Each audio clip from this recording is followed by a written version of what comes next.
Welcome back to Bardic Sleep Stories. As the world outside grows quiet and the shadows lengthen, we return once more to the sanctuary of the past. Take a deep, slow breath, feeling the air fill your lungs before releasing it fully. Let your shoulders drop, allow the muscles in your face to soften, and feel the weight of your body sink into the comfort of your bed.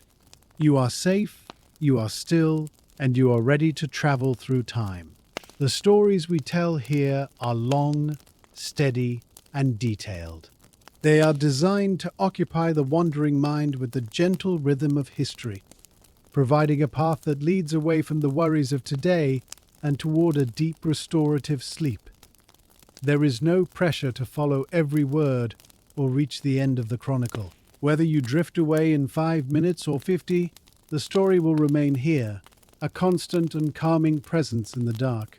Tonight, we immerse ourselves in a grand and sprawling narrative. We shall set aside the haste of the modern age to observe the slow turning of the wheel of power, focusing on the textures of life, the echoes of ancient stone, and the quiet legacy of those who came before us. Our journey this evening leads us into the heart of a vast and storied heritage. We begin our exhaustive exploration of the wizard's sanctuary. Imagine a tall, circular tower built of pale, smooth granite, standing solitary upon a grassy ridge that overlooks a deep, mist-filled valley. It is early morning. The sun has not yet crested the eastern mountains, and the world is bathed in the cool, grey light of the pre-dawn. Inside the highest chamber of the tower, the air is still and smells faintly of beeswax, old parchment, and dried sage. This is the bedchamber of the Archmage Eldrin, a wizard who has long since retired from the affairs of dragons and kings. The room is circular, lined with heavy oak shelves that curve to match the walls. In the center stands a large four-poster bed, draped in curtains of heavy, midnight blue velvet that block out the creeping light. The silence is absolute, save for the rhythmic ticking of a complex clockwork mechanism on the mantelpiece and the soft, steady breathing of the sleeping mage. The first light of the sun touches the high, arched window, filtering through the diamond-shaped panes of glass. The light catches the dust motes dancing in the air, turning them into tiny, floating stars. Eldrin stirs beneath the layers of wool and down. There is no urgency in his waking. There are no messengers banging on the door, no dark prophecies to unravel. Today is a Tuesday, and the only item on his agenda is the cataloguing of his herb collection.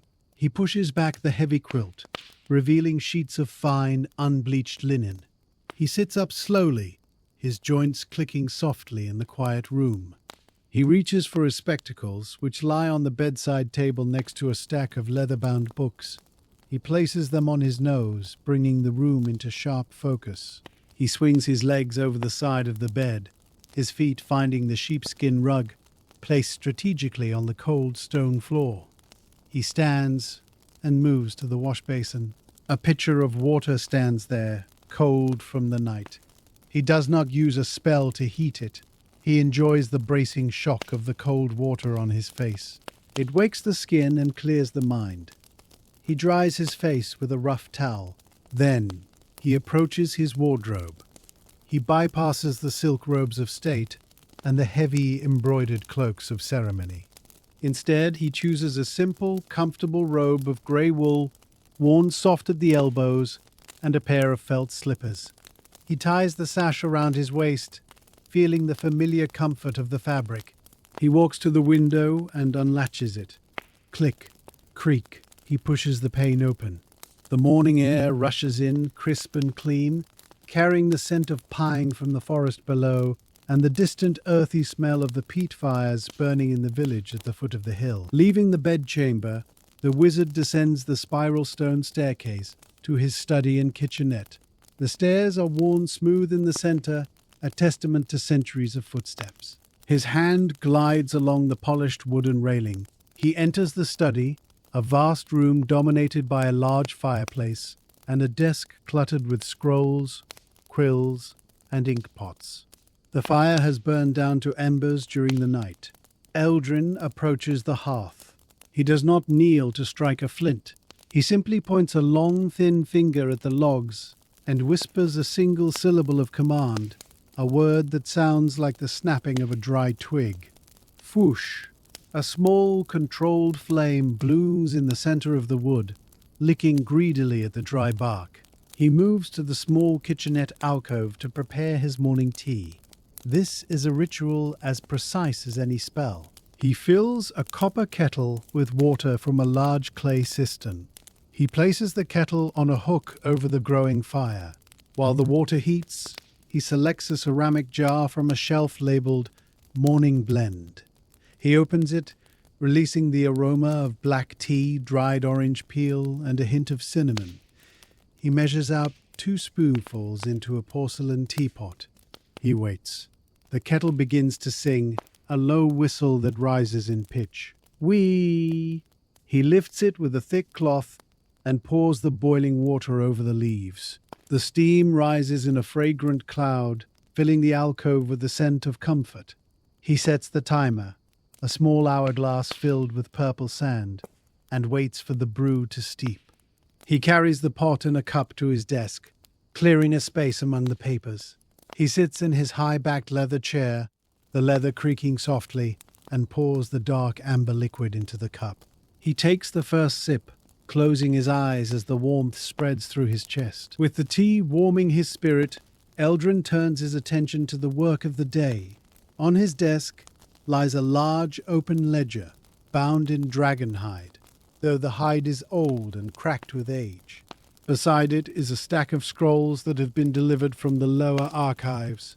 His task is to update the inventory of the tower's minor artifacts. It is tedious, repetitive work, and he loves it. He picks up a quill, a long white feather from a giant owl. He dips the nib into a pot of black ink. Dip, tap, tap. He begins to write. The sound of the quill scratching against the parchment is loud in the quiet room. Scritch, scratch, scritch. Item 422, he writes in a flowing cursive script. Ring of mild levitation. Condition. Tarnished. Location. Shelf B. He picks up the ring in question, a simple band of brass. He holds it up to the light. It hums with a very faint vibration, barely perceptible.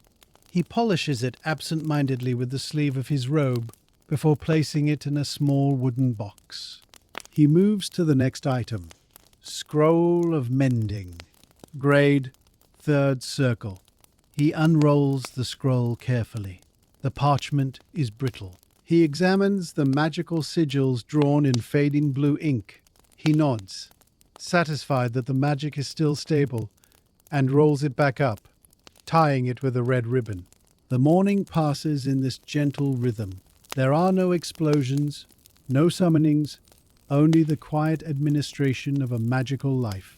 The sun climbs higher in the sky, shifting the rectangles of light across the floor.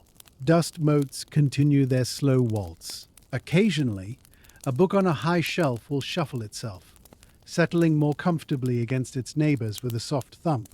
But otherwise, the tower is a library of peace. While Eldrin works in his high tower, life in the valley below proceeds with its own slow geological cadence. At the base of the ridge, built into the side of the granite cliff, is the entrance to the dwarven hold of Iron Hearth. Here the sunlight does not penetrate, but the halls are lit by the warm, constant glow of lantern crystals. In the communal garden, a series of terraced stone platforms open to the sky.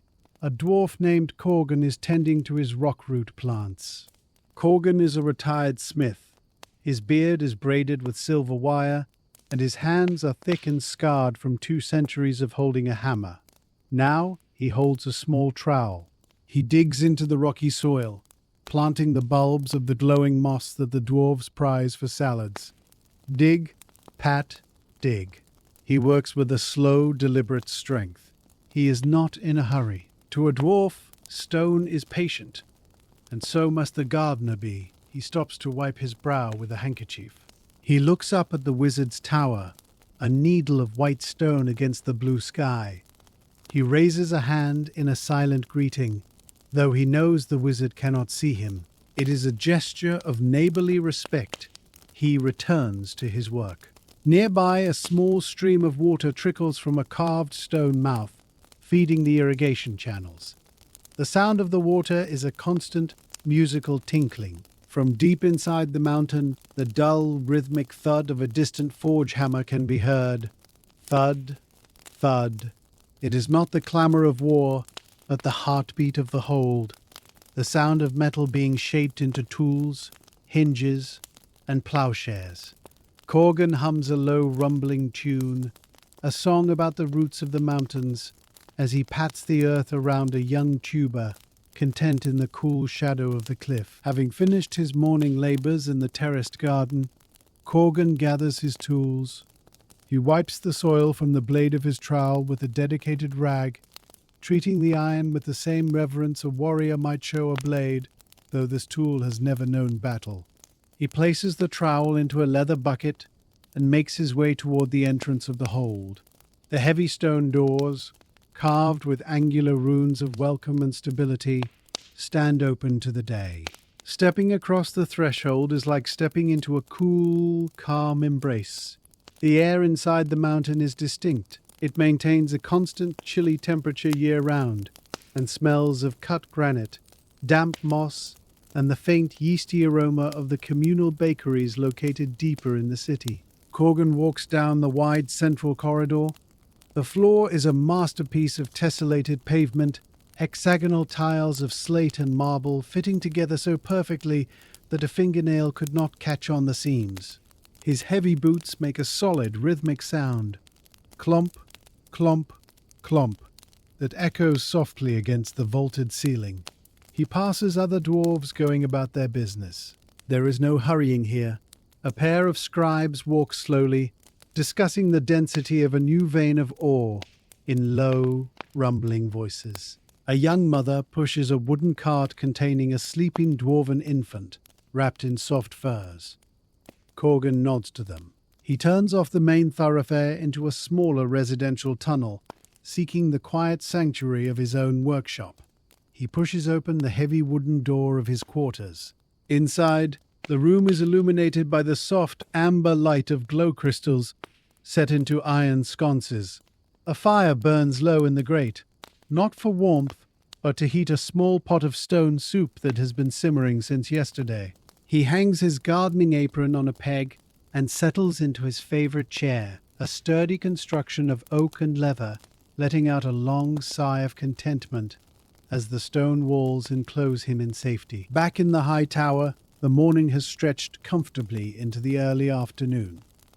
Eldrin the wizard pushes his chair back from the desk, the leather scraping softly against the floorboards.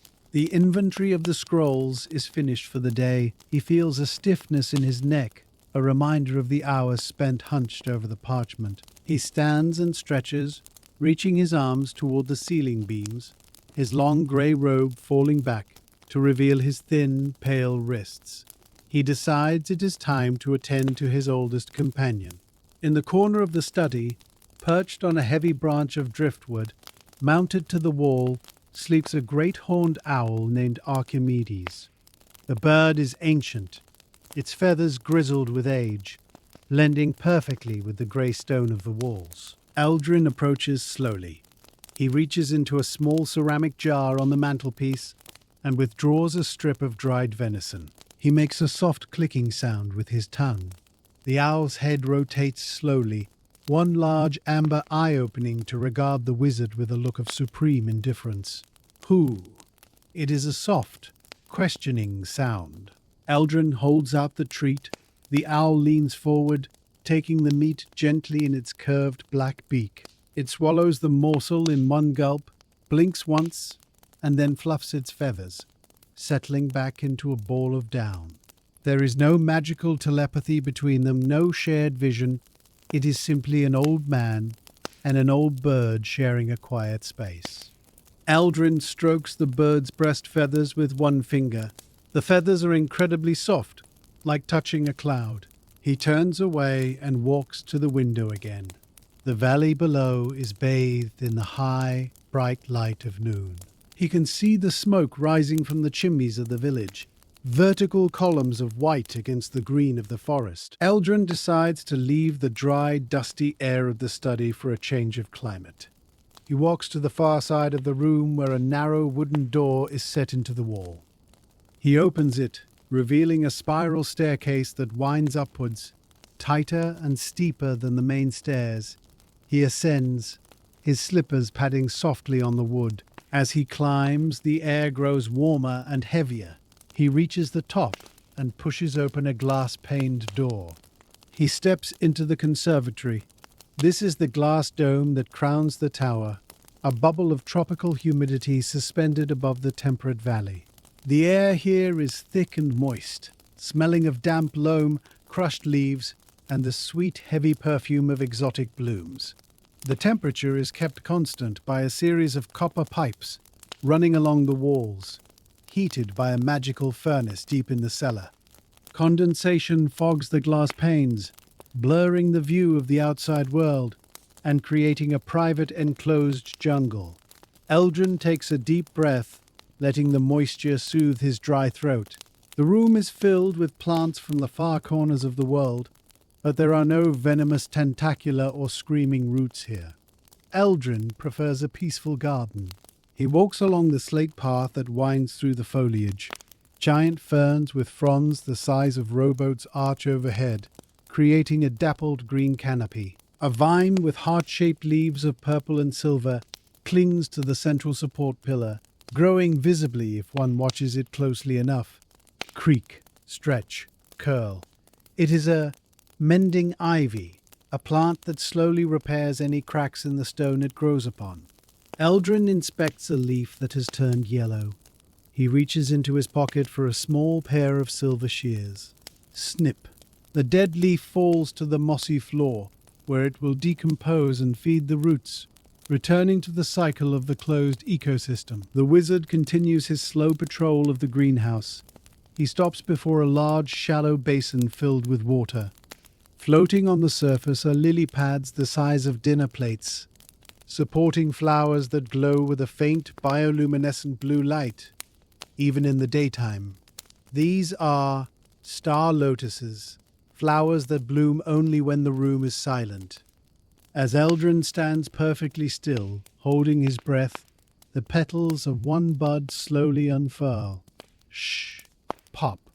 The flower opens, revealing a center of glowing stamen. It emits a tiny melodic chime like a silver bell struck by a raindrop. Ting! Eldrin smiles. It is a small magic, a natural wonder that requires no spell to appreciate. He picks up a watering can made of green tin. He dips it into a rain barrel in the corner, filling it with water that has been blessed by the moonlight. He moves to a row of potted herbs on a wooden bench. Here grows sleepy sage and whispering mint. As he pours the water over the soil, glug, glug, trickle, the mint leaves rustle, releasing a scent that is sharp and cooling.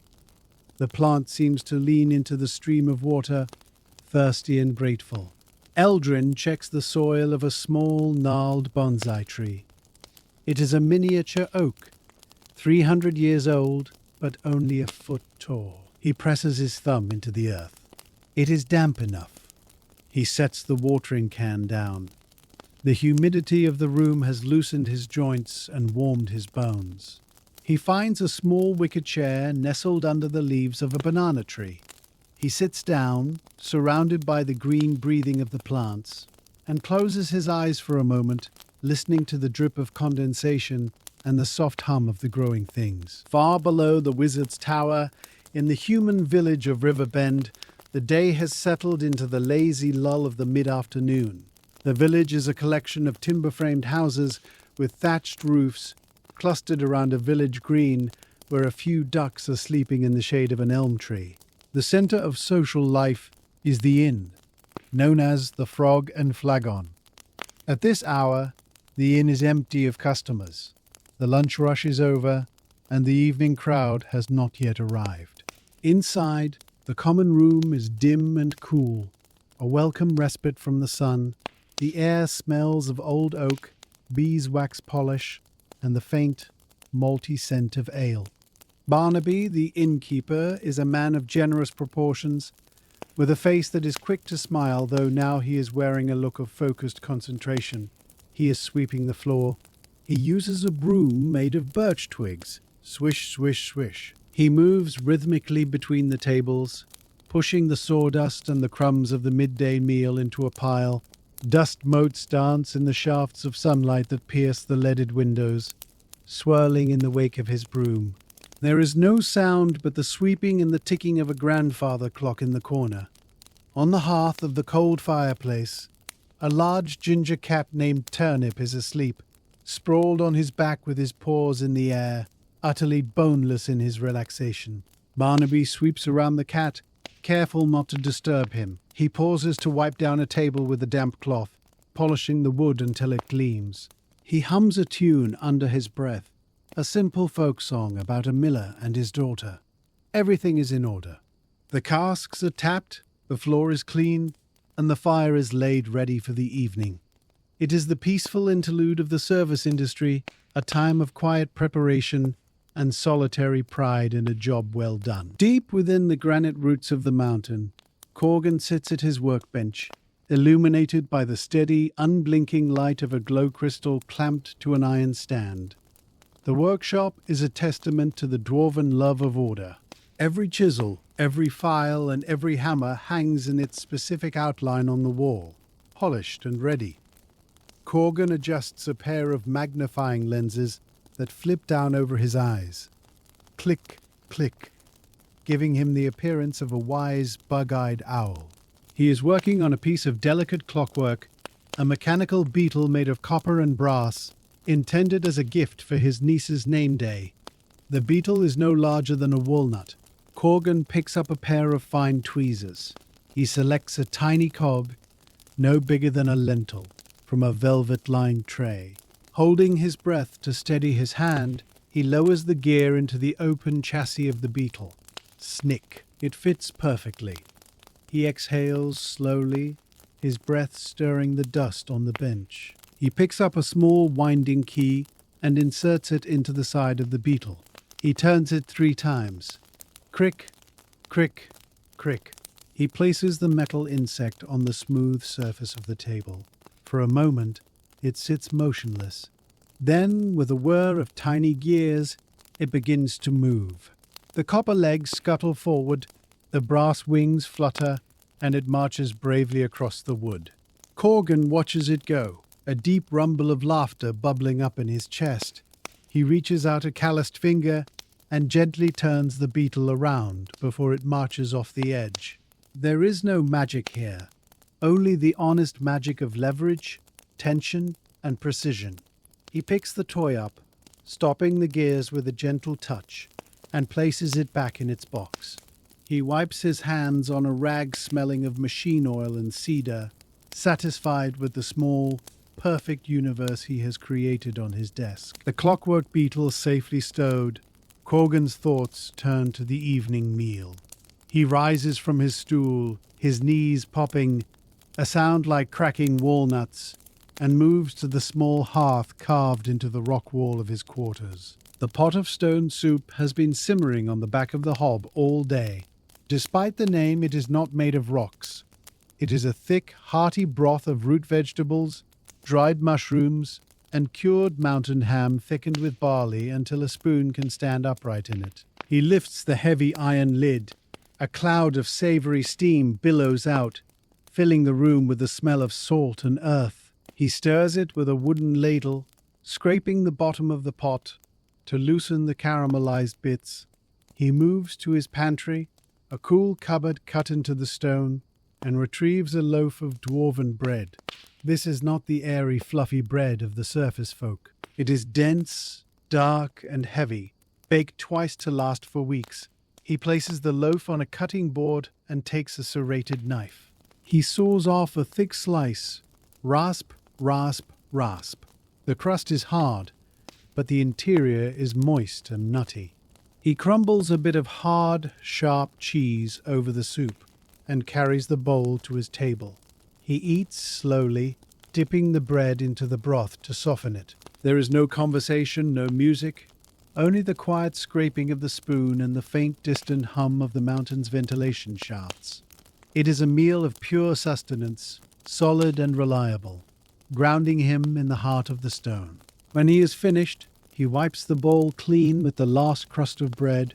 He leans back, patting his stomach, feeling the warmth of the food radiating through his body, anchoring him against the turning of the world outside. High above the subterranean world of the dwarf, the sky outside the wizard's tower has begun to deepen into the rich, velvety blue of twilight. The sun has dipped below the horizon, leaving a band of fading apricot light in the west, while the first stars prick the darkness in the east. Eldrin leaves the humid sanctuary of the greenhouse and descends the spiral stairs back to his study.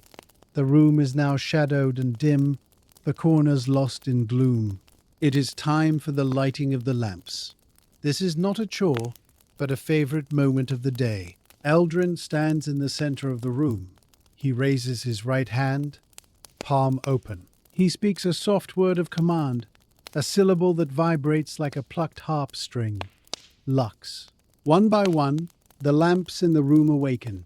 They are not oil lamps, but glass spheres containing captured starlight. The globe on the desk flickers to life with a soft, steady white glow.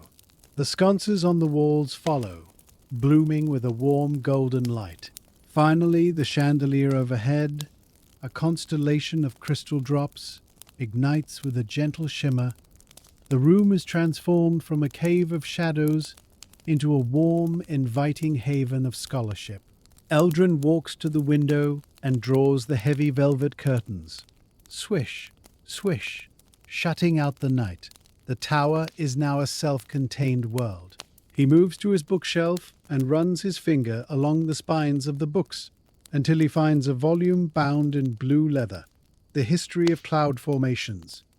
He pulls it down and settles into his armchair by the fire. He opens the book, the pages crinkling softly, and begins to read, losing himself in the slow, drifting movements of the ancient skies. In the village of Riverbend, the frog and flagon is waking up. The transition from the quiet afternoon to the social evening is gradual and gentle. The front door opens. Creak, thud, admitting the first of the regulars. It is Miller Tolley, a man coated in a fine layer of white flour, looking like a dusty ghost. He stomps his boots on the mat, shaking off the day. "Evening, Barnaby," he calls out. Barnaby, now standing behind the polished oak bar, nods warmly. The usual, Tolley? He does not wait for an answer. He takes a pewter tankard from a hook. He holds it under the tap of a large wooden cask marked Old Toby's Ale. He turns the brass handle. The ale flows out, dark brown and rich, filling the tankard with a soft rushing sound. He tilts the mug expertly to control the head, letting just enough foam rise to the rim. He slides it across the bar. Slide. Tolley catches it, takes a long pull and sighs, wiping foam from his lip. "Good batch," he murmurs. Slowly, the room begins to fill. The blacksmith arrives, smelling of hot iron and coal. The weaver comes in, her fingers stained blue with indigo dye. They take their usual seats.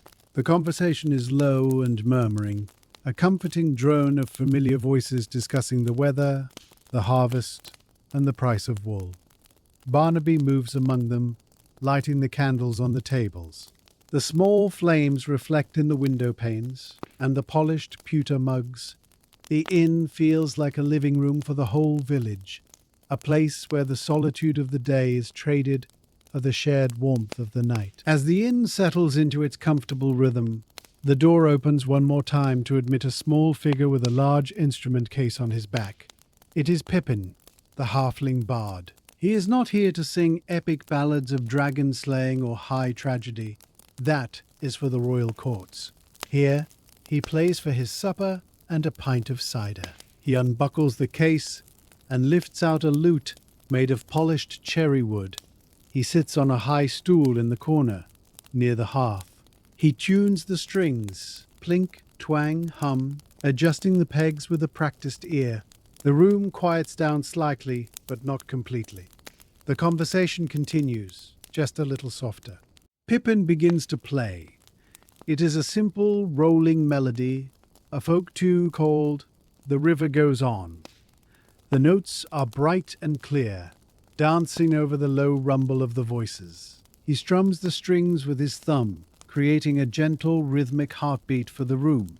Turnip the cat, who has been asleep on the hearth all day, opens one green eye, stretches a long orange leg, and decides the music is acceptable. He jumps onto the bard's lap, curling up instantly. Pippin does not miss a beat. He simply adjusts his playing angle to accommodate the cat. The music weaves through the smoke and the candlelight, binding the room together. The miller taps his foot. The weaver hums along. Barnaby wipes a glass and smiles. Outside, the wind is picking up, whistling around the eaves. But inside, there is only the music, the warmth, and the safety of good company. The night has fully arrived, but the dark is kept at bay by the light of the fire and the song of the lute. Eldrin closes the book on cloud formations with a soft, satisfying thud. The hour has grown late, and the fire in the study has burned down to a bed of glowing, ruby-red coals. He stands, feeling the heavy stillness of the tower around him. Before retiring, he has one final observation to make. He walks to the large brass telescope mounted on a swivel near the window. This is the Eye of the Summit, an instrument of exquisite craftsmanship, its lenses ground from crystals found in the deepest ice caves of the north.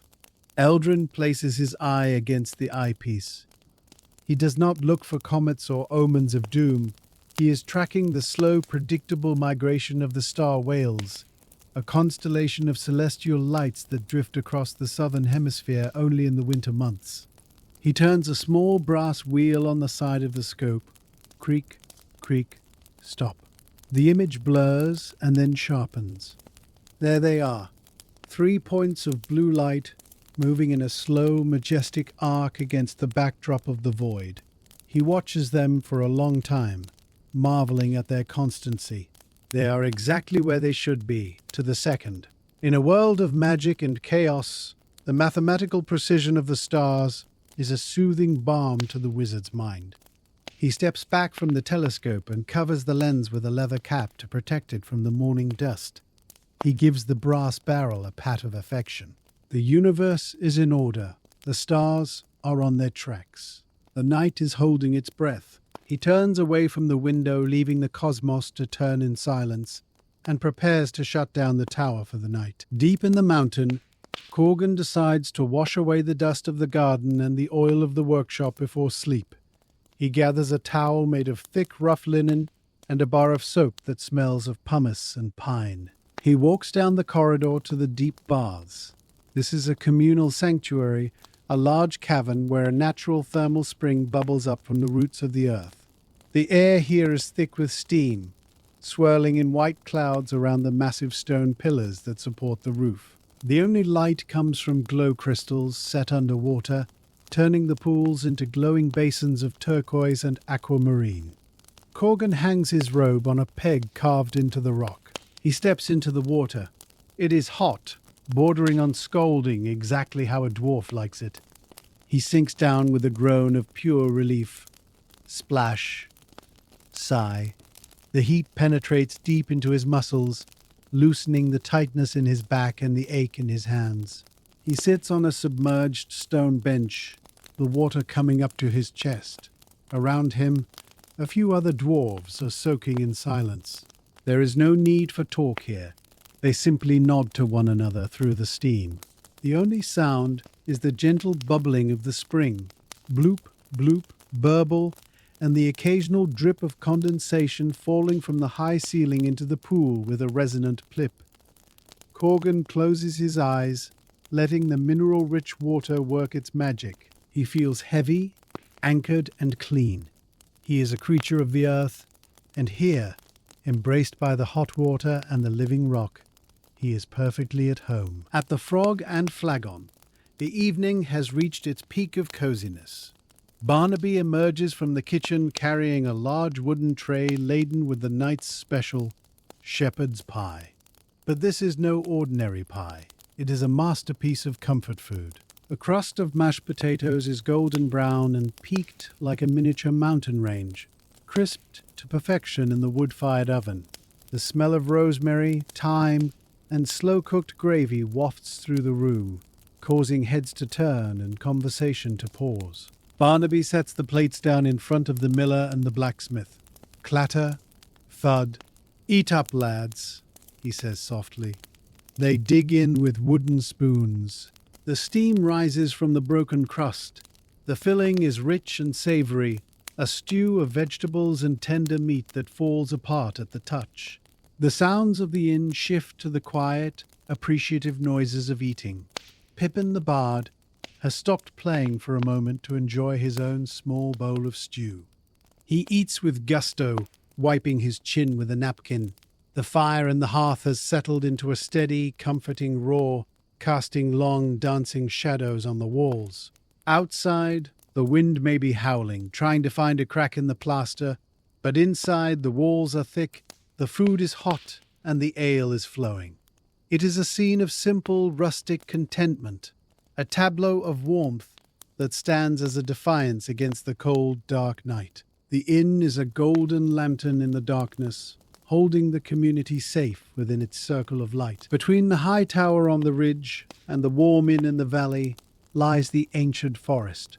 In the daylight, this wood can seem imposing, but at night it transforms into a realm of quiet bioluminescence. The glimmer moss on the roots of the great oaks begins to wake up, emitting a soft, pulsating green light that illuminates the forest floor like a fairy city.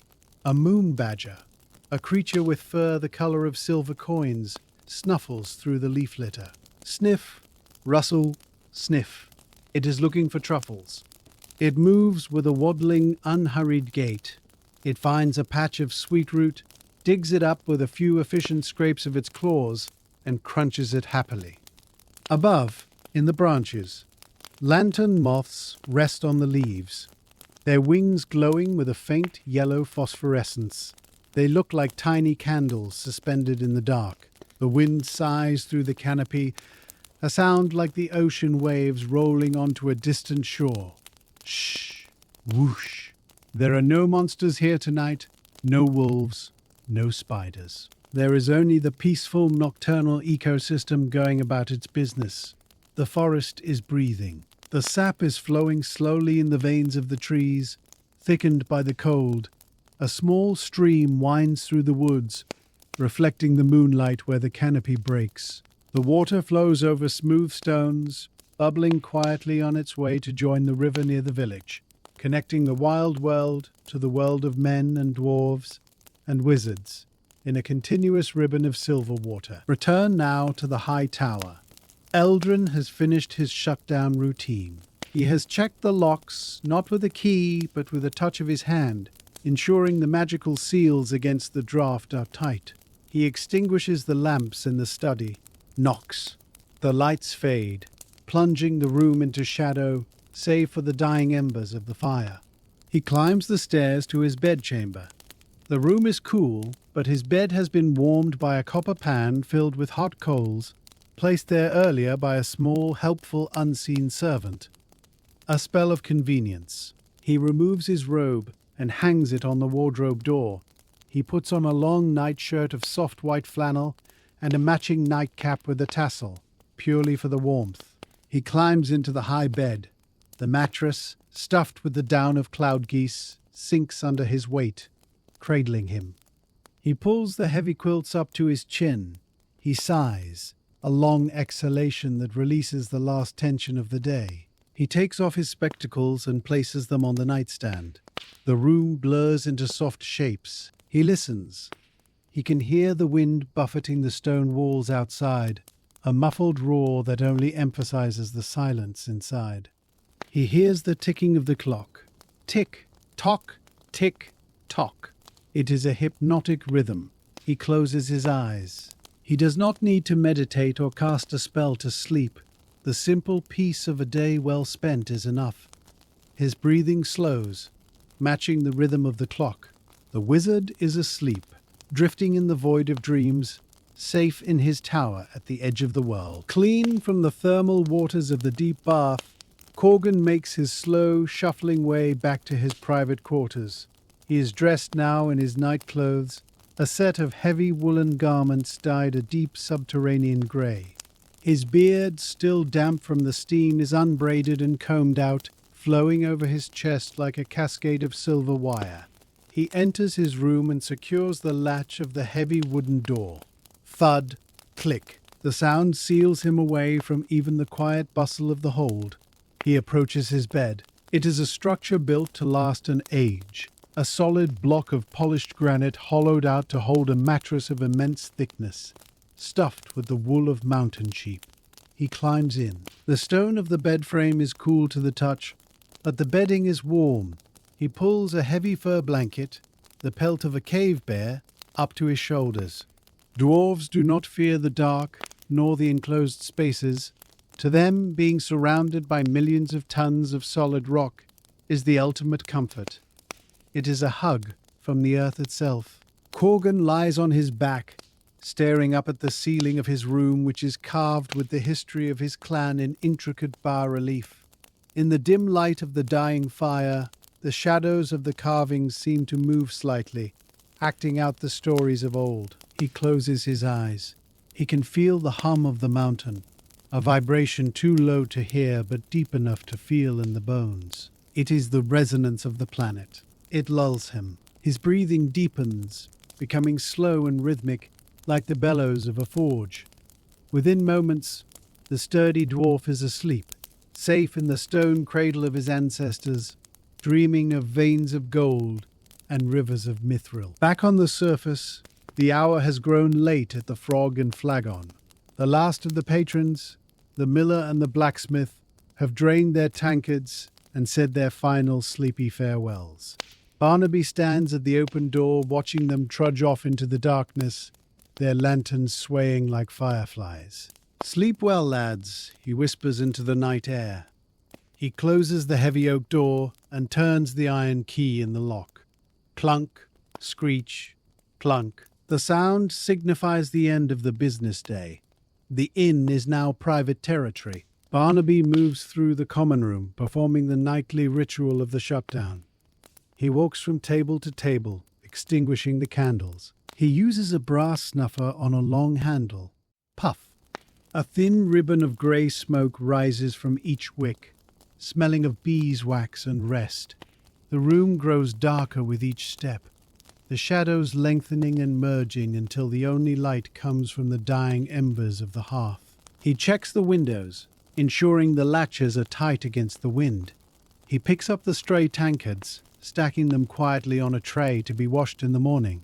Turnip the cat has moved from Pippin's lap to the rug in front of the fire, curled into a perfect furry circle. Barnaby leans down and scratches the cat behind the ears. "Good night, Turnip," he murmurs. The cat purrs, a sound like a small, happy engine. Barnaby takes a single candle to light his way and climbs the wooden stairs to his room above the inn. The stairs creak familiarly under his weight. Creak, creak, creak.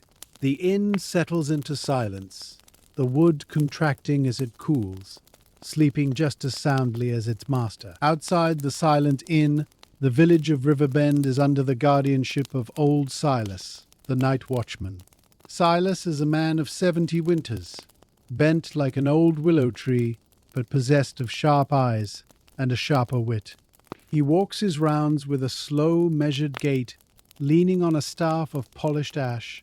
In his left hand, he carries a lantern with a shutter, casting a beam of yellow light that sweeps across the cobblestones. Sweep, pause, sweep. There are no bandits to fight, no monsters to repel.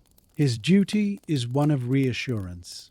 He checks the latch on the community grain store. It is secure. He walks to the stone bridge that arches over the river. He leans on the parapet, looking down at the black, rushing water. The river is swollen with the spring melt, moving with a powerful, silent muscle. He listens. He hears the hoot of an owl from the wizard's woods. He hears the distant bark of a farm dog. He hears the wind rattling the sign of the bakery. These are the sounds of a safe night. He continues his patrol, his boots crunching softly on the gravel path. He stops at the village square to trim the wick of the central street lamp. He opens the glass door, snips the charred cotton with a small pair of scissors, and closes it again. The flame brightens, pushing back the dark. Silas nods, satisfied. He is the keeper of the peace, the solitary walker who ensures that his neighbors can sleep without fear. He pulls his cloak tighter against the chill and continues his slow, circular journey, a silent guardian in the velvet night. Return your awareness to the high tower on the ridge. While the wizard Eldrin sleeps in the upper chamber, the lower levels of the tower are alive with their own quiet, magical, nocturnal existence. In the great library located on the second floor, the books are resting. In a wizard's library, the books have a certain degree of sentience. As the night deepens, they settle on their shelves. A heavy tome of giantish grammar leans heavily against a slim volume of elven poetry, like a sleepy patron on a bus. Occasionally, a book will let out a sound, a soft rustle of pages, or a creak of leather binding that sounds suspiciously like a snore. Rustle, creak. A magical broom, animated by a permanent unseen servant spell, sweeps the floor silently. It moves in long, lazy arcs, gathering the dust of the day into a small pile, which then vanishes with a quiet pop. Floating near the ceiling are small orbs of witchlight, dimmed to a dull purple glow, acting as nightlights for the room. On the central reading table, an enchanted quill is practicing its penmanship on a scrap of parchment, writing the word silence over and over again in beautiful, looping calligraphy, before fading the ink away to start again. The air smells of old paper and vanilla. It is a room of immense knowledge, held in stasis, a repository of power that is currently dormant, resting and recharging for the scholarship of the coming day. The silence here is thick and heavy, insulated by thousands of pages of wisdom. Far beneath the sleeping library, deep below the dwarven quarters, lies the Heart Forge. This is the industrial center of the hold, where the great metals are smelted and shaped. At night, the main fires are banked, covered with layers of ash to keep the coals hot until morning. The room is cavernous, the ceiling lost in the gloom, supported by pillars of black iron as thick as oak trees. The only light comes from the red glow of the furnace vents, casting long dramatic shadows that stretch across the floor like the hands of giants. The air is hot and dry, smelling of ozone and sulfur. Even though the hammers are silent, the room has a rhythm. The great cooling vats filled with oil and water hiss softly as they settle. Hiss, bubble, hiss. The metal itself, stacks of ingots ready for the morning shift, contracts as it cools, emitting occasional sharp pings and tings that echo in the vast space. A system of automated minecarts, driven by counterweights and chains, moves slowly along a track on the upper gantry. Clink, clank, clink, clank. They are redistributing ore for tomorrow's smelt. There are no dwarves here now, only the machines and the fire. It is a scene of raw, elemental power at rest. The heat radiates from the walls, a physical presence that feels solid. This is the engine room of the mountain, pausing to catch its breath. A sleeping dragon of industry waiting for the master smiths to return and wake it with the song of the hammer and the anvil. In the quietest hour of the night, when the village of Riverbend lies deepest in its slumber, a single light flickers to life in the window of the bakery. While the rest of the world is suspended in dreams, the baker, a stout woman named Elara with arms dusted white like the miller's, begins the ancient ritual of the morning bread. She moves through the warm, yeasty air of the kitchen with the grace of a dancer. The oven, a massive brick structure that dominates the back wall, has retained its heat from the day before, a slumbering giant of warmth. Elara opens the door of the firebox and feeds it a bundle of dry applewood faggots. The embers wake up, glowing with a soft orange intensity that illuminates the room in flickering light. She turns to the large wooden trough where the dough has been proving overnight under a linen cloth. She lifts the cloth. Swish. The dough has risen beautifully, a pale, pillowy mound that smells of fermentation and life. She plunges her hands into it, punching it down with a soft whump. She begins to knead. It is a rhythmic, hypnotic motion. Push, fold, turn. Push, fold, turn. There is no sound but the soft slapping of the dough against the wooden table and the crackle of the fire. She is shaping the sustenance of the village. She cuts the dough with a metal scraper, dividing it into uniform loaves. She places them on a long wooden peel, dusting them with a final coating of flour. In the silence of the bakery, surrounded by the smell of rising bread and wood smoke, Elara finds a profound peace, a solitary meditation in the service of the coming dawn. Return to the solitude of the wizard's tower, but descend now past the library, past the study, down into the cool, stone-lined cellar that houses the alchemical laboratory. This room is a symphony of glass and fluid. The walls are lined with shelves holding jars of preserved specimens, root of mandrake, eye of newt, and essence of cloud. But the centerpiece of the room is the great alembic, a complex apparatus of glass tubes, copper coils, and bubbling flasks that takes up the entire central table. It is currently in the middle of a century brew, a potion that requires 100 years of continuous slow distillation.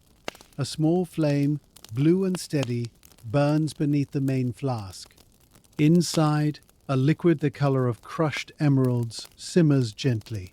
Bloop, bloop, bloop. Every few minutes, a single drop of condensation gathers at the tip of a spiral glass tube. It hangs there for a moment, catching the light like a jewel, before falling into a crystal collection phial. Plink. The sound is pure and resonant. There is no one here to watch it. The process is self-sustaining, a magical perpetual motion machine.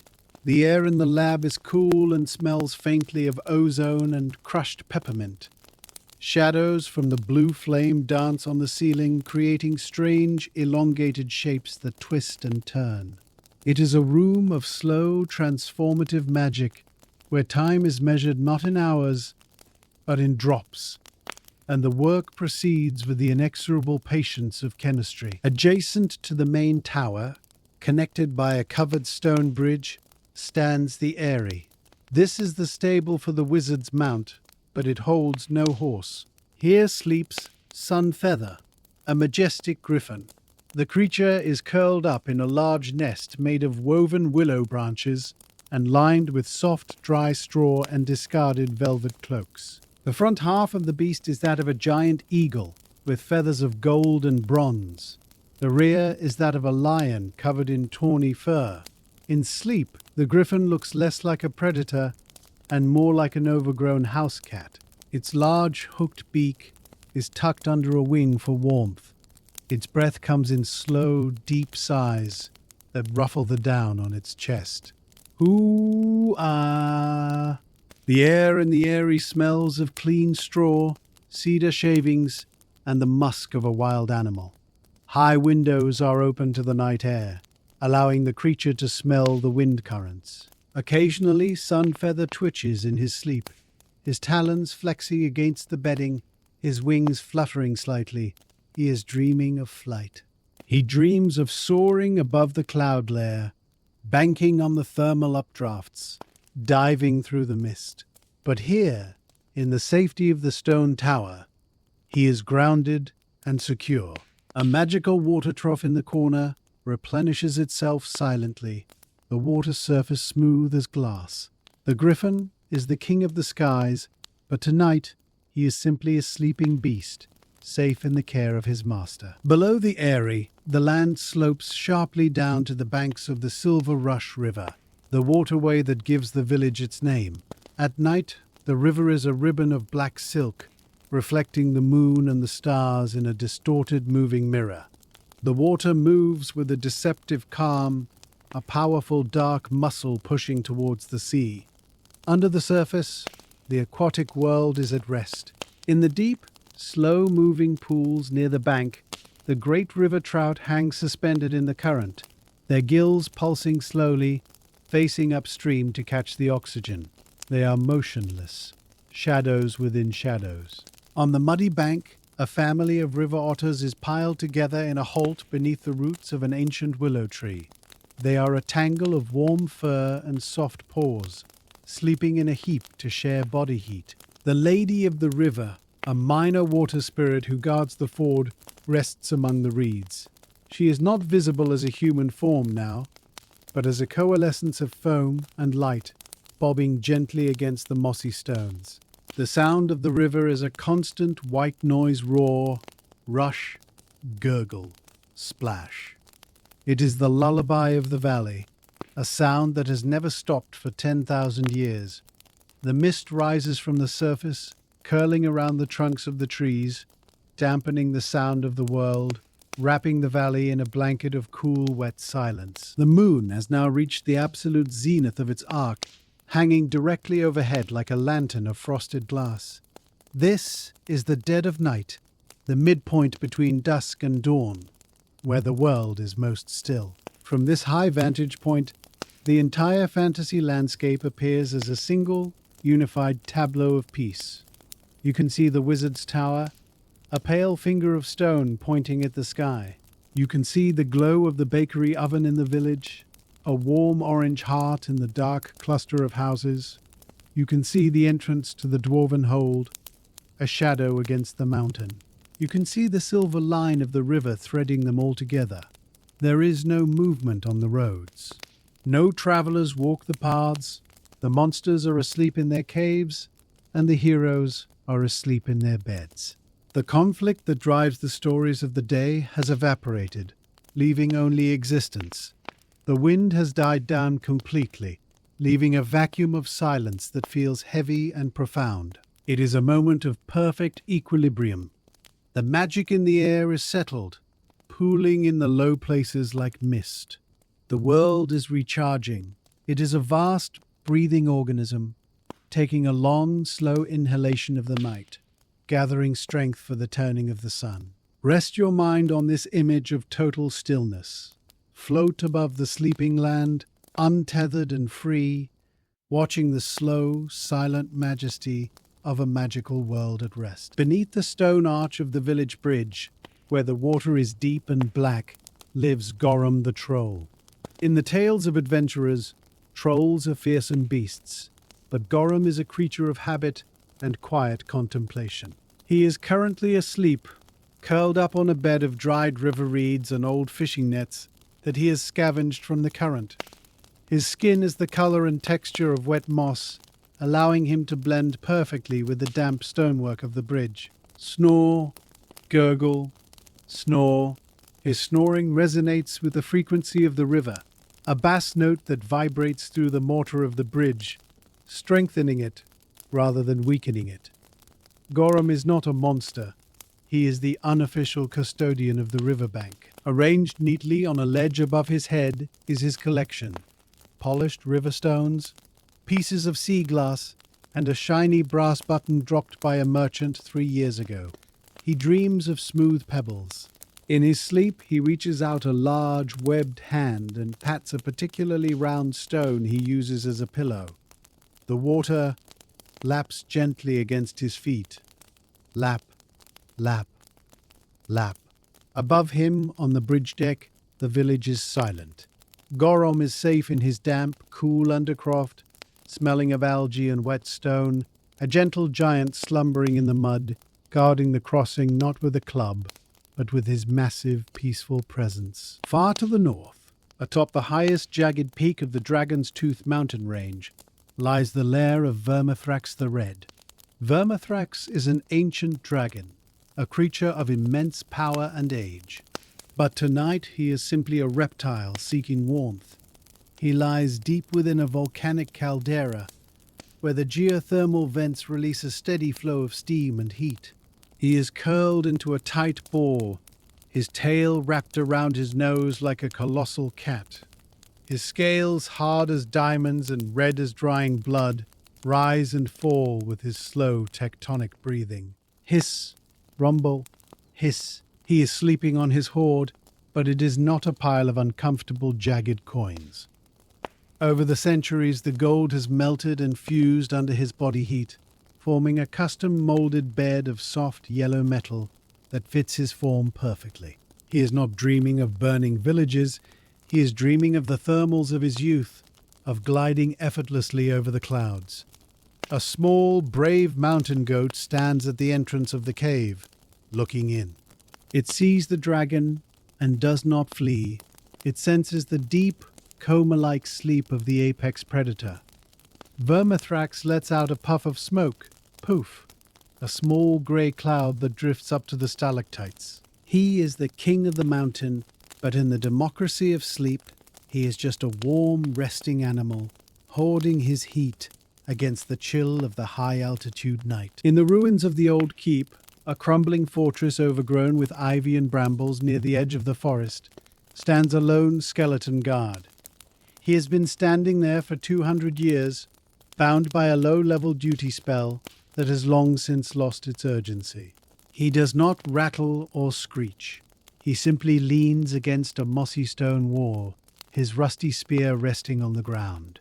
The magic that animates him is low energy, a faint purple hum in his empty ribcage. He is watching a spider spin a web between his helmet and the wall. Spin, drop, stick. He finds it fascinating.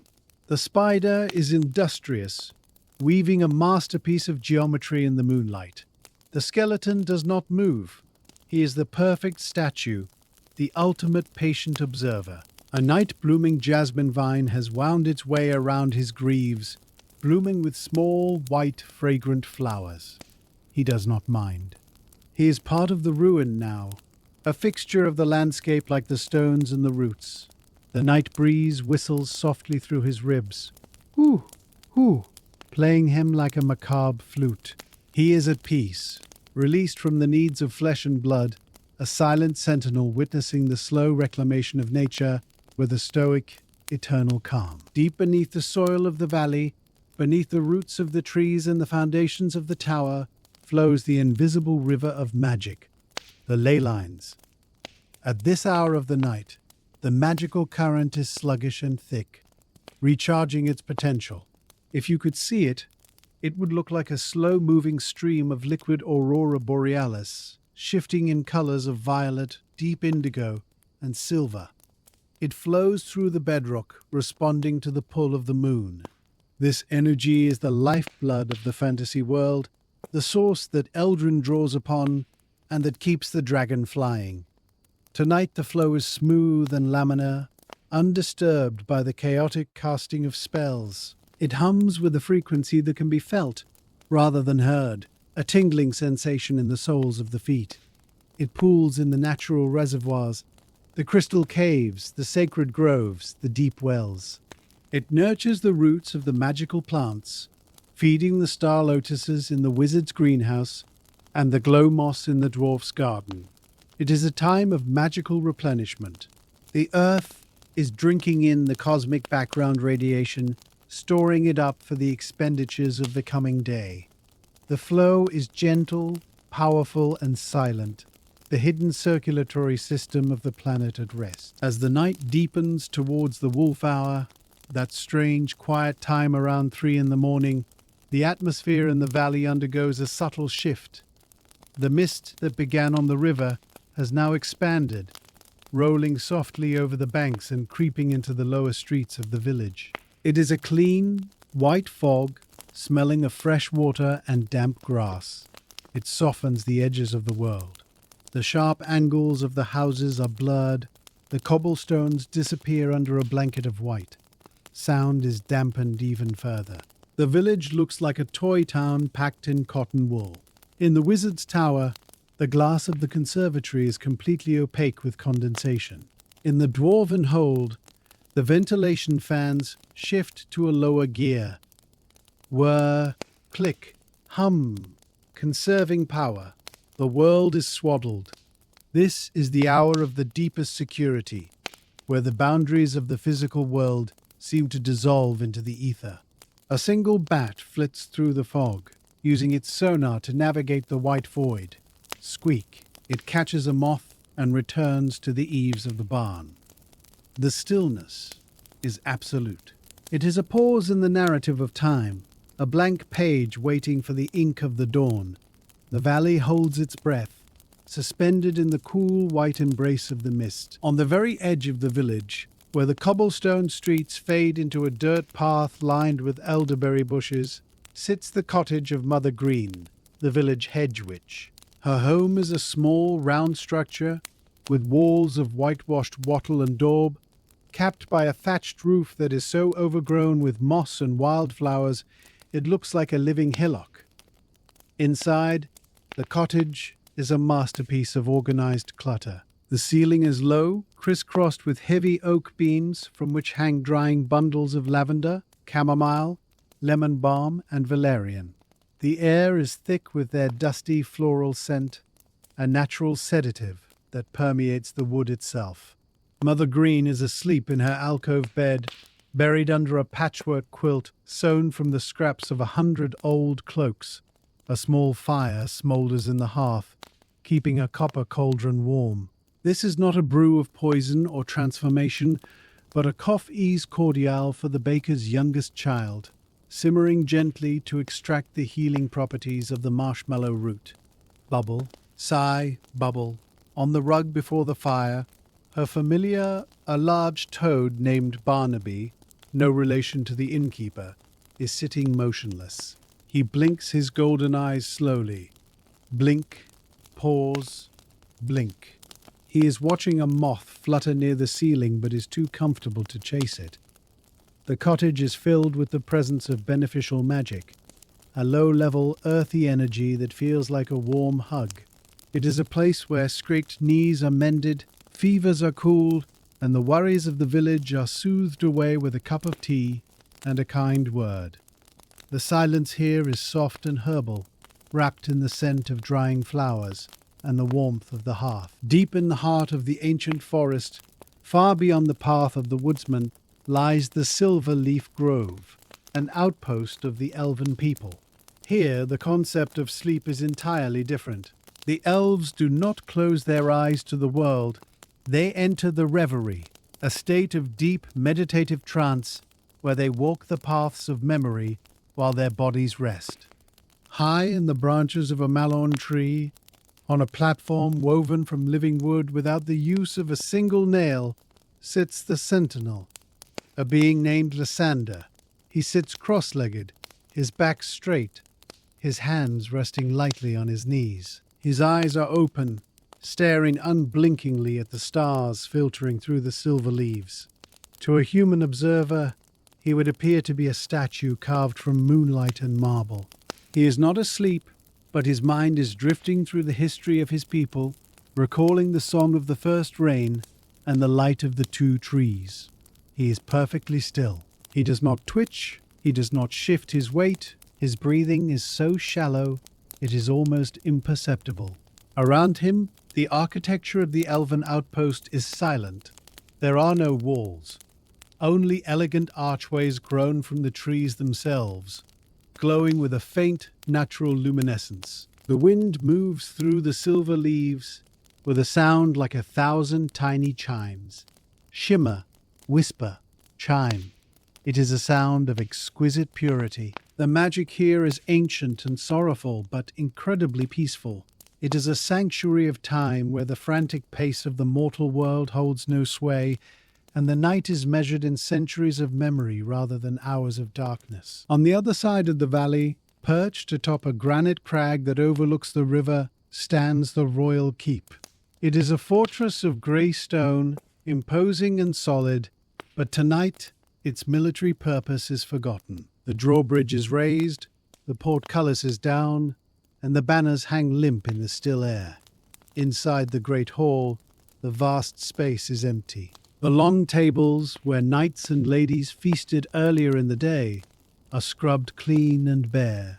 The stone floor echoes with the silence.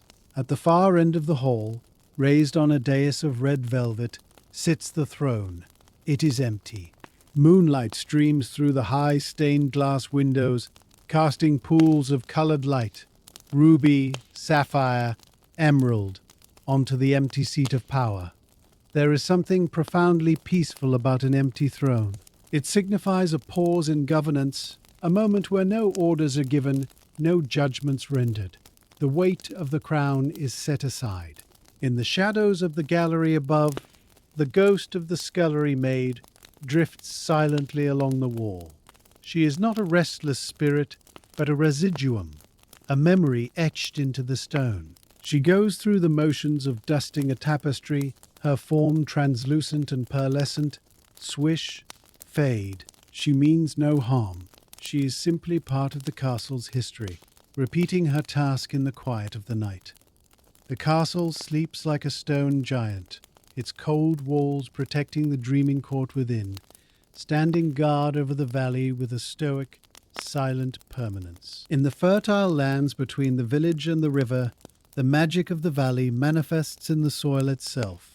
This is the farm of Old Man Willowbottom, a halfling cultivator of rare and magical produce. At this hour, the field of moon melons is a spectacle of bioluminescence. These large, round fruits, essentially magical pumpkins, absorb sunlight during the day and re-emit it at night as a soft blue glow.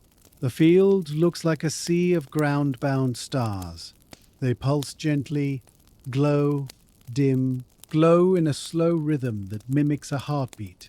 Standing guard over this luminous crop is a scarecrow, but he is no ordinary bundle of straw. Animated by a simple charm of protection, he walks the perimeter of the field with a stiff, lurching gait. Crinkle, step, crinkle. He has a pumpkin for a head, carved with a friendly, smiling face. He is not there to frighten birds, who are asleep anyway, but to gently shoo away the deer who might be tempted by the sweet melons. He stops at the fence post, adjusting his straw hat with a gloved hand. He looks up at the moon, his button eyes reflecting the light. He is a diligent worker, requiring no sleep, no food, only the magic that binds him to the land. A field mouse scampers across his boot. He looks down and gives a little wooden wave. The mouse pauses, twitches its nose, and hurries on. The farm is a quiet, glowing wonderland, a place where agriculture meets enchantment in the dark, rich earth. Back at the Frog and Flagon Inn, long after Barnaby has gone to bed, the common room is not entirely empty. From the cracks in the wainscoting and the spaces behind the hearth emerge the brownies. These are the household spirits, tiny fey folk no taller than a thimble, dressed in clothes made of mouse skin and spider silk. They are the unseen cleaners of the fantasy world. They move with incredible speed and silence. One group of 3 is tackling a spill of ale on the floorboards. They use tiny mops made of yarn. Scrub, scrub, scrub. Another team is polishing the brass handles of the beer taps until they shine like gold. They do not speak, communicating in a series of high-pitched squeaks and hand signals. They work for the love of order and a saucer of cream left out by the innkeeper. A brownie climbs onto the table and finds a forgotten crumb of shepherd's pie. He lifts it over his head like a trophy and carries it back to the wainscoting. This is their kingdom, the microscopic world of the floorboards and the rafters. They are the reason the inn feels so welcoming in the morning. They work until the first hint of grey touches the sky, a secret army of domestic maintenance ensuring that the world is ready for the new day. The inn breathes around them, the timber settling, the fire popping. A safe and magical harbour for the small and the large alike. Beneath the surface of the Silver Rush River, in the deepest, slowest moving pool near the bend, lies the grotto of the river folk. These are the naiads, freshwater spirits with skin the colour of polished pebbles, and hair like drifting pondweed. They do not build houses. They weave sleeping nests from the living river willows that dip their branches into the water. Tonight, the colony is at rest. They float suspended in the water column, neutrally buoyant, anchored gently to the riverbed by thin vines wrapped around their wrists to prevent the current from carrying them downstream. Sway, drift, sway. Their gills, delicate fringes on their necks, pulse with a slow, rhythmic grace. They are not dreaming of the surface world. They dream of the deep currents and the cool mud. The water around them is illuminated by river lights, small bioluminescent snails that cling to the rocks, casting a soft aquamarine glow that filters through the silt. A large crayfish, the guardian of the grotto, walks its patrol along the bottom. Click, click, scuttle.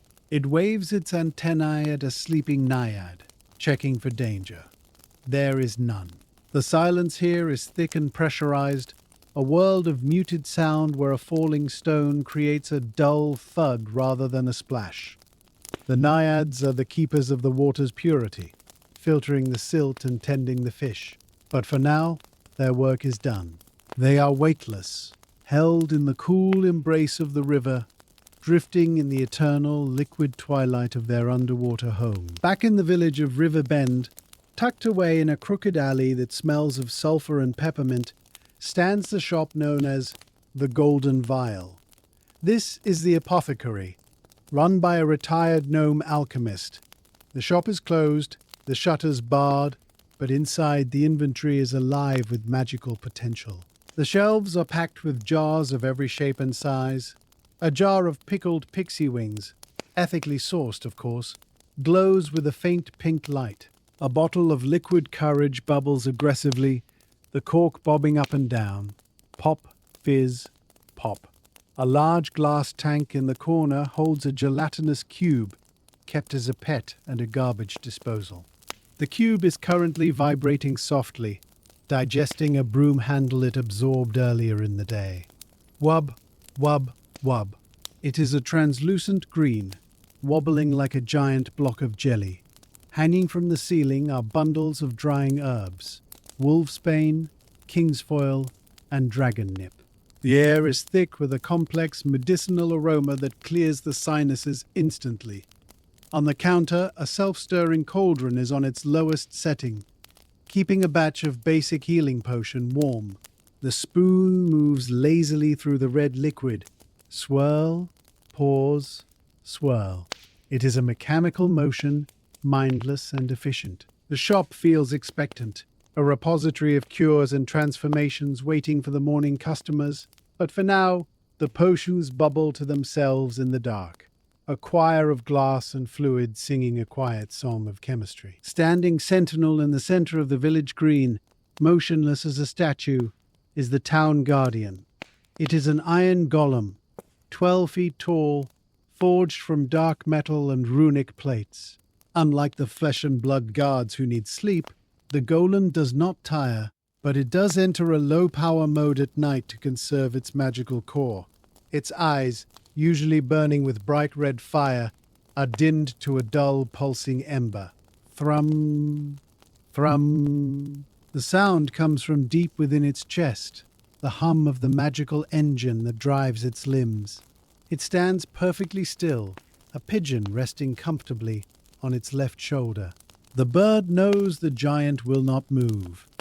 Dew has begun to collect on the cold iron of its armor, beading up and trickling down like sweat. Vines of ivy have started to creep up its legs, nature trying to reclaim the metal, but the golem stands apart from the natural order.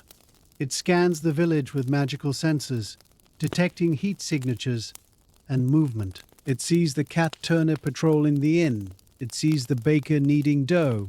It registers them as friend. It sees a fox near the hen house. It emits a low, subsonic warning tone. The fox freezes, ears flattened, and scampers away. Threat neutralized, the golem returns to its silent vigil. It is the ultimate watchman, a sleepless, feelingless protector that stands between the village and the dark, an anchor of iron stability in a soft, sleeping world. High above the valley, Moored at the summit of the tallest hill known as the Cloud Dock floats the airship, the Sky Skipper. It is a small trading vessel, buoyant not by water, but by a massive balloon of silk filled with levitation gas. The ship is tethered to a heavy stone pylon by thick hemp ropes. Creak, groan, creak. The wind at this altitude is constant, pushing gently against the balloon, causing the ship to sway and bob like a cork in a pond. The captain, a sky dwarf with goggles fused to his helmet, is asleep in his hammock on the deck, wrapped in a blanket of cloud wool. He prefers the open air to a cabin. The ship is surrounded by the misty silence of the upper atmosphere. Wisps of cloud drift across the deck, damp and cool. The rigging hums in the breeze, a high, mournful note. Below, the valley is a patchwork quilt of shadows, but up here, the moonlight is unfiltered and brilliant. The ship's lantern, a cage of glowworms, swings rhythmically with the motion of the hull. Swing, flash, swing. The hull itself is made of lightweight balsa wood, reinforced with magic, creaking softly as it adjusts to the pressure. It is a peaceful, lonely existence, floating between the earth and the stars, held aloft by the science of magic and the strength of the weave, waiting for the dawn wind to fill the sails and carry it to the markets of the floating cities. The night begins to wane. The deep, impenetrable black of the sky softens to a dark, bruised purple. The stars, which have stood as brilliant diamonds for hours, begin to lose their luster, fading into the brightening ether. This is the false dawn, the first whisper of the morning. In the forest, the temperature drops one final degree, causing a fresh layer of dew to form on every leaf and blade of grass. The world glitters. Spiderwebs, spun in the darkness between the ferns, become visible as necklaces of crystal beads. The magical rhythm of the valley shifts. The flow of the ley lines quickens, changing from a sluggish recharge to a humming anticipation. The nocturnal creatures begin their retreat. The owl returns to the hollow of the tree. The badger scuttles back to the set. The night blooms in the wizard's garden begin to close their petals, folding their bioluminescence away. Furls twist shut. Conversely, the daylilies begin to stir, sensing the shift in the spectrum of light. A rooster on the miller's farm, a bird with feathers of iridescent green and gold, opens one eye. He does not crow yet. He is waiting for the precise moment of the sun. He shuffles his feet on the perch. Scratch, scratch. The silence of the night is losing its density. It is becoming thin and fragile, ready to be broken by the first sounds of the day. The world is poised on the fulcrum between the two kingdoms of light and dark, holding its breath for the arrival of the sun. The transition from night to day in the fantasy valley begins not with a shout, but with a song. The dawn chorus is a phenomenon as reliable as the tides. It starts with a single bird, the silver-throated thrush, perched on the highest branch of the elder tree in the village square. It lets out a single piercing note, tweet. This is the signal. Within moments, the call is answered by the robins in the hedgerows, the sparrows in the eaves, and the wood pigeons in the forest. Tweet, chirp, coo, warble. The sound swells like an orchestral crescendo, filling the cool grey air with a tapestry of sound. The silence of the night is washed away. The light begins to change rapidly now. The purple of the sky bleeds into a soft pastel pink, then a vibrant orange. The first rays of the true sun strike the snow-capped peak of the Dragon's Tooth Mountain. The snow glows like molten gold. The light creeps down the mountain face, chasing the shadows into the valleys. It hits the top of the wizard's tower, turning the grey stone to blinding white. It touches the river, transforming the black ribbon into a flashing blade of silver. The mist that had blanketed the village begins to churn and rise, evaporating under the warmth of the new day. It lifts off the roofs like steam from a kettle, revealing the thatch and the slate beneath. The world is revealing itself, shaking off the sleep of the dark hours. The flowers in the meadows open their petals wide, stretch, bloom, turning their faces to the east to drink in the first photons of energy.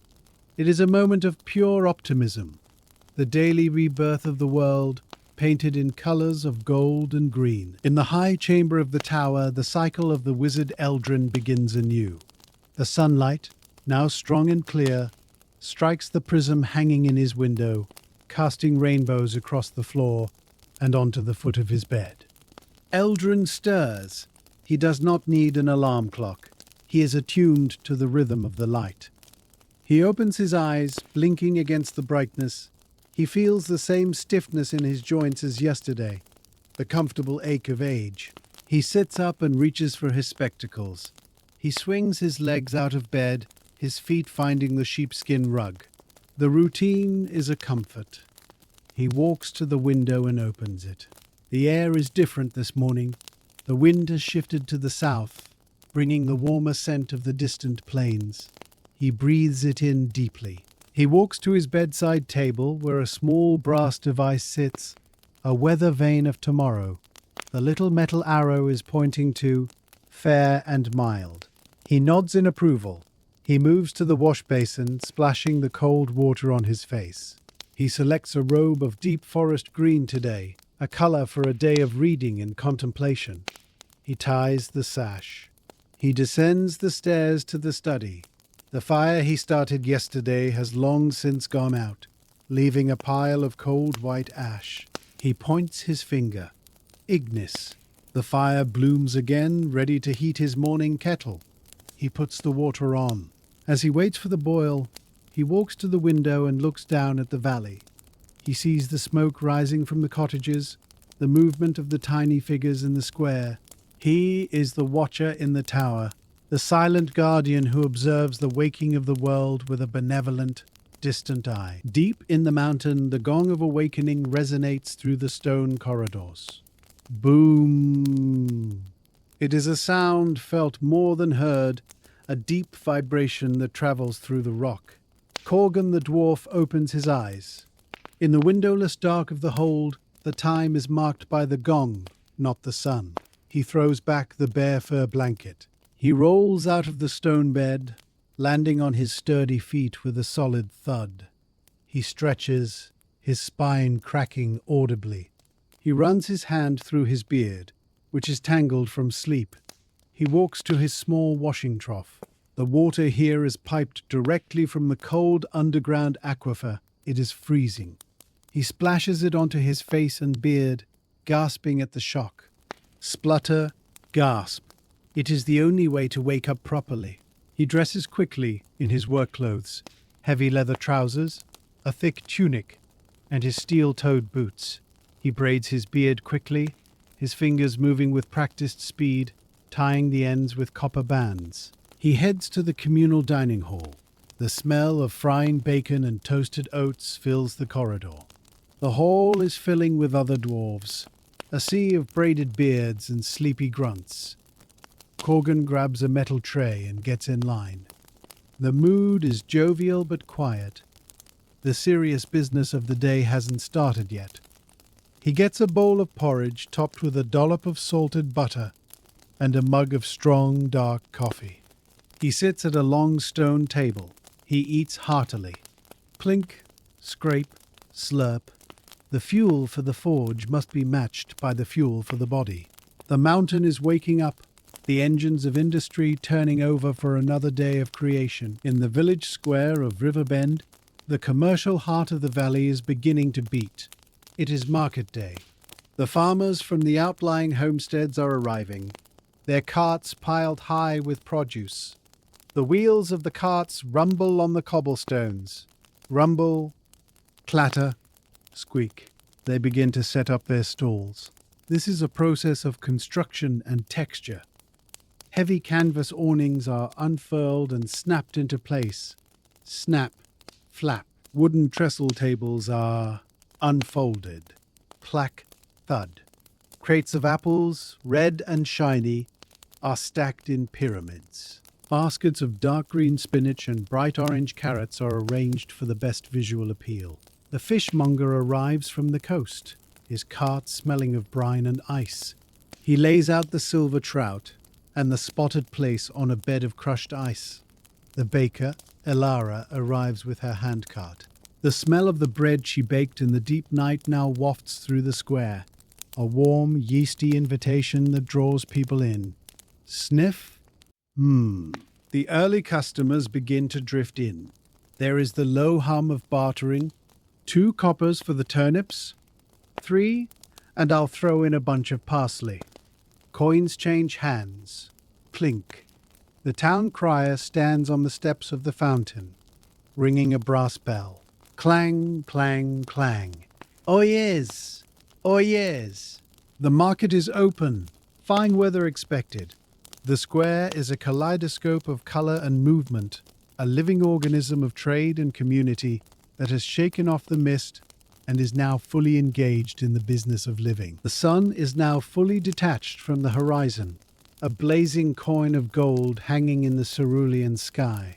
The shadows have shortened and sharpened. The day has officially begun. The iron golem in the square detects the change in ambient light and shifts from sentry mode to passive observe. Its eyes brighten from dull red to a friendly steady blue. The steam from the dragon's mountain vent is invisible against the bright sky. The river sparkles, blindingly bright. The entire valley is a machine of fantasy life operating at optimum efficiency. The wizard is reading. The dwarf is hammering. The baker is selling. The farmer is hoeing. There is a sense of immense interconnected purpose. Every creature, from the smallest magical beetle to the oldest dragon, has a role to play in the tapestry of the day. The fear and the danger that usually plague such worlds are absent here. There are no dark lords gathering armies, no ancient curses waking up. There is only the gentle friction of daily life, the comfortable routine of existence. It is a world where the biggest problem is a slightly burnt loaf of bread or a chipped chisel. This is the low-stakes fantasy, a realm where peace is not just an interlude between wars, but the permanent state of being. We have witnessed the full rotation of the wheel, from the high noon of yesterday through the deep silence of the night and back to the bright promise of the morning. The valley is awake. The story continues, but our observation of it is drawing to a close. We leave them here in the sunshine, busy and content. As the sun climbs toward its zenith, cementing the reality of the new day, we take a moment to appreciate the profound stability of this world. It is a landscape defined not by the chaotic upheaval of war or the sharp edges of tragedy, but by the comforting weight of continuity. The stone of the wizard's tower has stood for 1,000 years, and it will stand for 1,000 more, weathering the wind and the rain with the indifference of geology. The river has cut its path through the valley over eons, a liquid timeline that flows regardless of the kings or queens who claim the land. The routines we have observed, the baking of the bread, the forging of the iron, the watering of the plants, are the true magic of this realm. They are the rituals of survival and comfort that bind the community together. This is a world where tomorrow is guaranteed to be much like today, where the surprises are pleasant and the dangers are distant myths. It is a place where you can rest your mind, knowing that nothing will be broken while you look away. You do not need to hold this world together with your attention. It is self-sustaining, powered by the ancient slow-moving engines of nature and magic. You can let go of the need to watch, the need to guard, and the need to understand. The valley is safe. The characters are content. The story has reached its equilibrium, a steady state of peaceful existence that requires nothing from you but your passive, drifting presence as we prepare to depart. Now, gently and slowly, we begin to withdraw our consciousness from the valley of River Bend. Imagine that you are floating upwards, rising like a plume of wood smoke into the still, clear air. The sounds of the market square begin to fade, becoming a soft, indistinct murmur, buzz. before dissolving entirely into the wind. The visual details soften. The bright colors of the vegetable stalls blend into a patchwork of green and orange. The sparkling river becomes a thin silver thread. The towering mountains revert to shapes of grey and white. We drift higher, passing the soaring height of the wizard's tower. We see Eldrin at his window, a tiny figure in green, turning a page of his book. We see the griffin on the roof, preening its golden wing. We rise above the clouds, entering a realm of pure white silence. The fantasy world below is now covered by a blanket of soft, sunlit fleece. It is still there, ticking along in its happy rhythm, but it is no longer your immediate reality. You have visited the sanctuary, you have walked its paths and rested in its halls, and now you are carrying that sense of peace back with you. The image of the valley is stored safely in your memory, a retreat you can return to whenever the noise of the waking world becomes too loud. But for now, we leave the wizard and the dwarf and the dragon to their day, and we turn our attention back to the sanctuary of your own rest. Bring your awareness back to the physical space you occupy right now. Feel the transition from the imaginary world to the real one. It is not a jarring shift, but a gentle landing. Notice the surface beneath you. It is not the moss of the forest floor or the stone of the dwarven hold. It is your own bed, familiar and supportive. Feel the points of contact where your body meets the mattress, the heels, the calves, the hips, the shoulders, the head. Allow yourself to sink into these points. Gravity is not a force to be fought. It is a blanket that holds you safe. Notice the temperature of the room.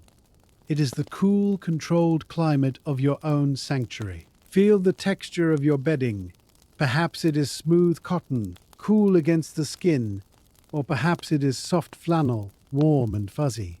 Pull the covers up around your shoulders, tucking yourself in, creating your own house of hair, your own fortress against the night.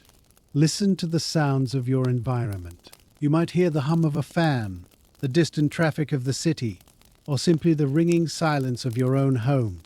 These are the sounds of safety. You are protected here. The doors are locked. The lights are out. The world outside has stopped making demands of you. You are in your own tower, your own keep, and the drawbridge is raised for the night. Let us perform a final inspection of the body, releasing any tension that may have traveled with you from the day. Start with your feet. Imagine the heavy, grounded strength of the dwarf Korgan. Let your feet become as heavy as stone. Let the toes uncurl and the arches relax. Move up to your legs. Feel the muscles of your calves and thighs loosening, becoming long and soft like the flowing water of the Silver Rush River.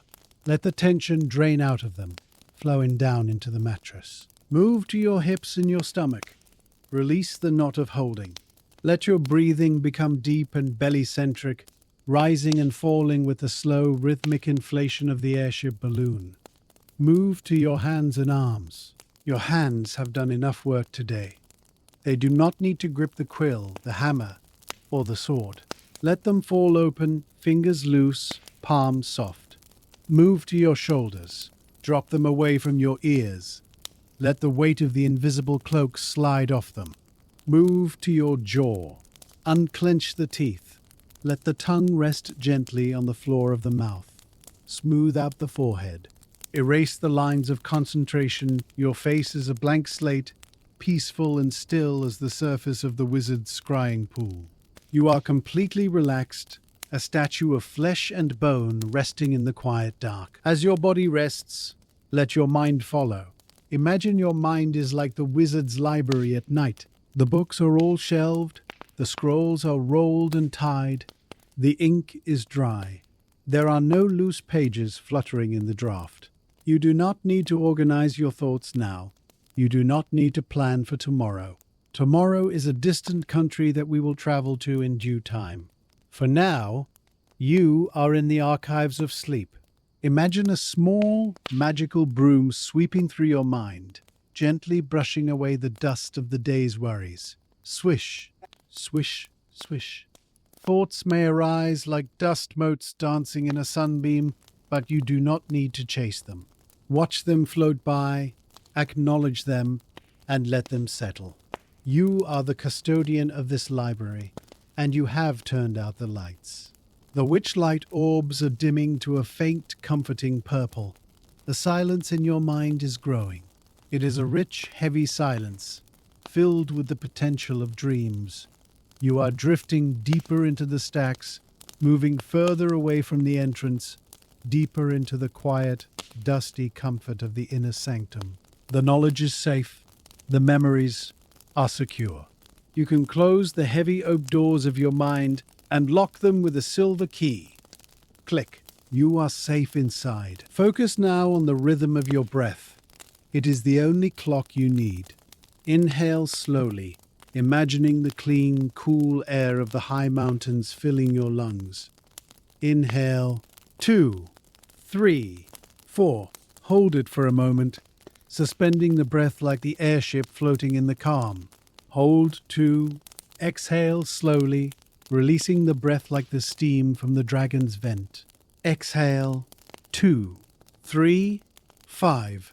Feel the chest fall. Feel the body sink deeper. With every breath, you are descending a spiral staircase into a deep, warm cellar of sleep. Step down. Inhale. Step down. Exhale. You are going deeper than the roots of the trees, deeper than the foundations of the tower. You are entering the realm of the subconscious, the place where the elves go to reverie. The rhythm is automatic. You do not need to control it. Your body knows how to breathe. Your body knows how to sleep. Trust the machinery of your own existence. You are a biological machine as precise as Corgan's clockwork beetle, and now you are winding down. The gears are slowing, the springs are relaxing, the ticking is becoming slower and softer. Tick, tock, silence. In this space of deep relaxation, allow a final image to form. Visualize a single candle burning in the center of a dark room. The flame is small and steady, a teardrop of golden light. This is the last light of your wakefulness. Watch the flame. It does not flicker. It burns with a calm, unwavering purpose. As you watch it, imagine the wax is slowly melting, the candle becoming shorter and shorter. The light is getting dimmer. The circle of illumination is shrinking. It draws closer to the wick. The darkness around the edge of your vision is moving in, soft and velvety. It is not a frightening darkness. It is the comforting darkness of the womb, of the seed in the earth, of the night sky. The candle flickers once. Flicker. It dims. It flickers again. Flicker. And then, gently, silently, the flame goes out. Puff. The light is gone. The image fades. You are left in the beautiful, restful dark. There is nothing to see. There is nothing to do. You are floating in the void of sleep, weightless and free. You have crossed the threshold. You are no longer in the room. You are no longer in the valley. You are everywhere and nowhere, held in the suspension of deep rest. The characters we met today, Eldrin, Corgan, Elara, Barnaby, they are all asleep in their own worlds, in your memory. They will be there if you ever wish to visit them again. But for now, their story is told. The book is finished. The ink is dry. You can release them. You can release yourself. There is no separation now between the storyteller and the listener. There is only the silence. Listen to it. It is a silence that has weight and texture. It wraps around you like the fur blanket of the dwarf. It covers you like the mist of the river. It protects you. Sink into it. Let it fill your ears and your mind. Let it wash away the last echoes of my voice. You are drifting away now, carried on the current of the ley lines of sleep, moving towards the ocean of dreams. You are heavy. You are warm. You are safe. You are asleep. And so, we come to the end of our chronicle. We have spent the day in a world without danger, observing the quiet beauty of a life lived at a slower pace. We have learned that peace is found in the details, in the smell of tea, the sound of the river, the warmth of the forge, and the silence of the library. We have walked the path of the bard, collecting these moments like polished stones, and now we lay them down. The journey is complete. The destination has been reached. You have arrived at the gates of sleep. Enter them without fear. The night is your friend, and the morning will come in its own time. Until then, rest in the sanctuary you have built. Rest in the knowledge that you are part of the great, slow story of the universe. The fire in the hearth has burned down to the last glowing ember. The harp is silent, its strings still. The heavy leather book of history is closed and clasped shut. The bard blows out the final candle, leaving the room in darkness. Sleep now, weary traveler. Sleep deep and sleep well. The story is over, but the peace remains. Good night.